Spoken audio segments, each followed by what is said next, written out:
How many of your children use some sort of social media platform? Did you know that Sean Parker, an ex-Facebook president, stated that one of the main objectives for creating Facebook was how do we consume as much of your time and conscious attention as possible? Today I'm here to talk to you about why I believe children should not have social media. One of the reasons is that social media can hijack your child's brain. Starting at the age of 10, children's brain undergo a shift, and they're more worried about their peers' approval than our own. Police officers will tell you how easy it is to convince middle schoolers to do anything.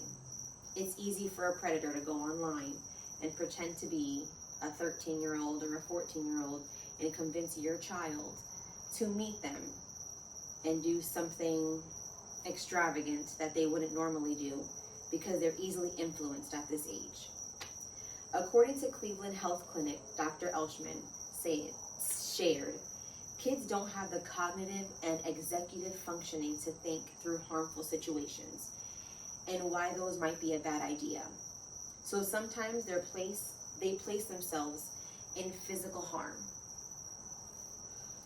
President Joe Biden, in his State of the Union address on March 1st, 2022, called for tougher restrictions on tech companies in order to protect kids from the harm of social media. There was an act passed in 1998 called the Children's Online Privacy Protection Act, where it required users to be 13 years old to use social media, but age isn't verified by platform. So essentially, your 6-year-old, 7-year-old, and 8-year-old are logging into social media platforms and just adjusting an age and creating an account to say they're 13 years old. Dr. Jean M. Twang, professor of psychology at San Diego State University, has been researching kids' behavior patterns for over 25 years. Her recent conclusions are shocking. 8th graders who spend 10 or more hours a week on social media are 56% more likely to say they're unhappy than to say they're happy. Teens who spend 3 or more hours a day on just electronic devices alone, not even social media platform, are 35% more likely to have a risk factor of suicide. But what about cyberbullying? According to an article written by Richard Dunagan, Bully and Cyberbullying, 37% of cyberbullying victims develop anxiety. 59% of U.S. teens experience bullying and harassment online. Adolescents are already going through puberty and desperately trying to adjust to middle school or transitioning to high school. So imagine just throwing social media right into the mix.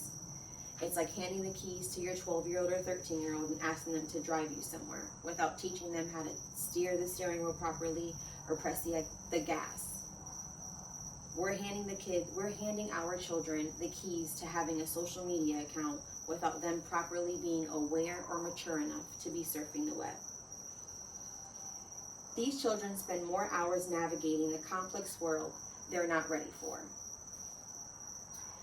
A 2018 Research Center survey, nearly 750 13 to 17-year-olds found that 45% are online constantly, and 95% of them already have a social media account.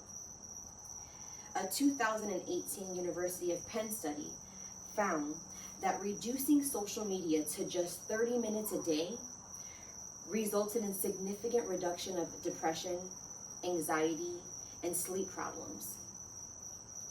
So as you see, social media is detrimental to our children.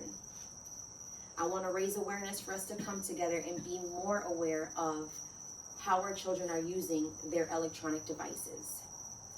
There are some tips for you folks who have children who already have social media accounts. You can always set time limits on your child's devices. You can create family accounts where you're able to access and see what they're going on. And you could spend more non-tech time with your child. And also, your children goes online to meet with people. Spend more time taking your child to meet with someone publicly as opposed to online. I hope this makes you want to be more involved on what your child is surfing on the internet. Now, before you head back for some refreshments, I would like to hand you some pamphlets on cyberbullying and some prevention numbers in the back. Thank you.